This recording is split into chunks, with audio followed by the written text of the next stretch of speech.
Malawi in February 2022 registered a viral polio virus type 1, 30 years since the last in 1992. Since that, of course, there was a lineage or a link to a Pakistan similar WPV1. However, since that last time, we have not had any WPV1, but of course, over the course of the months or the past year, we have also registered circulating vaccine-derived poliovirus type 1, but also circulating vaccine-derived poliovirus type 2 in our environmental sample. 2007, when I started handling, it was really tough because after detecting a sample from a district or from a health center, the sample is transferred to a district whenever there is availability of transport. It took almost some 6 weeks for a sample to move from a health center to arrive at this place. And it was really tough. And a lot of our samples, although we said they were adequate, they were collected between 0 and 14 days of onset of paralysis, but they were reaching a lab almost after 2 months.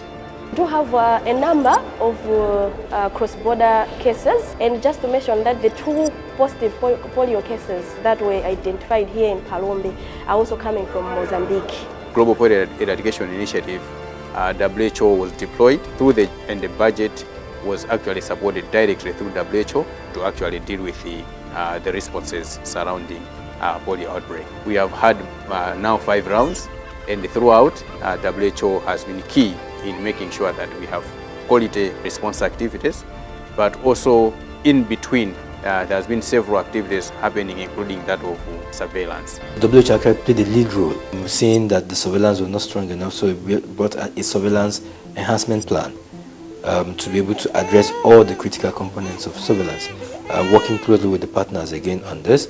So some of the activities that they did was really to enforce active surveillance, training of health workers, and particularly establishing environmental surveillance in the country. Currently we have about 6 in 6 districts and 10 sites. The cross-border surveillance was very, very important because of the border areas.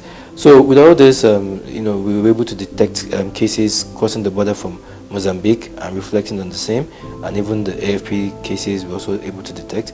The environmental surveillance was able to pick a CVD-PV2 case in this year, and the sample was collected in January. So overall, it has strengthened the system. The indicators are quite good, well above the target levels across all the districts, most of them, compared to what we had. When a health center has detected a case, one of the health workers from the health center uses his own transport to carry the sample from where he is direct to this place. And now we are able to say you can ship daily.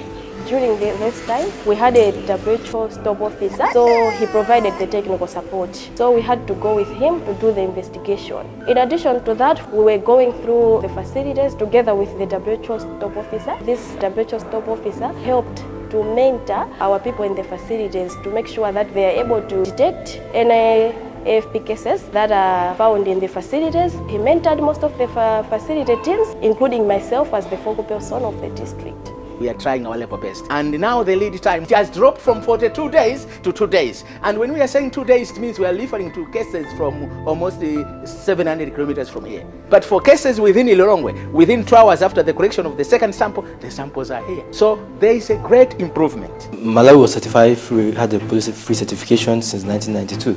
So that's been a long time, and there was no polio outbreaks for a while, no response campaign. So really, it's not something that they were used to, unlike other countries. So it was kind of a new thing for a new set of people leading the program at the time. So it needed a lot of capacity to build, and even to engage the communities on the urgency and the need to be able to address the polio outbreak response. When the WPV case was detected in February 16, WHO's response was quite fantastic. With the GPI, the response, they deployed teams immediately. There were really teams on ground to respond. So that was good, and really bringing all GPI partners to be able to support the countries.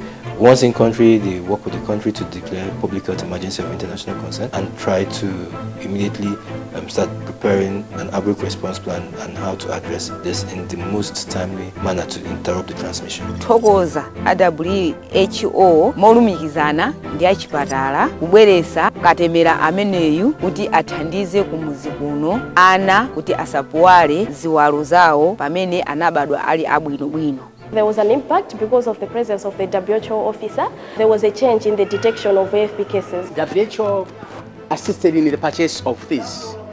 These are sample collection bottles. For us to be able to ship samples from Malawi to Republic of South Africa, we need these triple packages. WHO has also been key in the production of printing, distribution of the AFP case investigation forms. Without the AFP case investigation forms, this program can be a flop. In Malawi, it's WHO alone that supports surveillance. It was very unfortunate that from nowhere we identified a case of a child. We quickly alerted the WR and they quickly came in to assist us. And to date, we have done 5 rounds, of vaccination, and we're so grateful because we didn't even have the vaccine in the first place. We could not have done it on our own. We couldn't. But because of the collaboration, and we're having weekly meetings, just talking, to see how best to do these things. And they also coordinated for us to have the technical support from the Global Polio Eradication Initiative. They're still in the country, but they were able to come in because of the support from World Health Organization.